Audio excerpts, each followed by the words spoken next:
ఉమ్మడి పశ్చిమ గోదావరి జిల్లా పెదవేగి మండలం వంగూరు గ్రామంలో శ్రీ సీతారామచంద్రస్వామి వారి ధ్వజస్తంభం ప్రతిష్ఠ కార్యక్రమం అత్యంత వైభవంగా నిర్వహించారు. గ్రామానికి చెందిన భక్తులు స్వామివారిని దర్శించుకుని పూజలు నిర్వహించారు. ఈ సందర్భంగా మహా కుంభాభిషేక కార్యక్రమంలో దెందులూరు మాజీ శాసనసభ్యులు వైసీపీ నాయకులు కొటారు అబ్బాయి చౌదరి స్వామివారిని దర్శించుకుని ప్రత్యేక పూజలు చేశారు.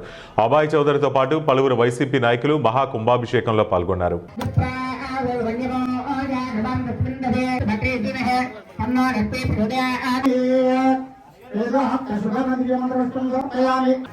శతమానం భరత సుతాయ పురుషస్యేంద్రియ ఆయుష్యేంద్రియ ప్రయానిరేధే ప్రగత్యం విదేవ భక్తం విరక్షతానం భవతి సుతాయ పురుషస్యేంద్రియ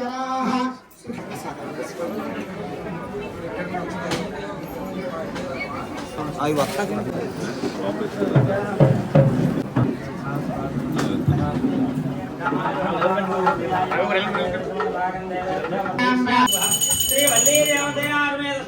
గోవిందా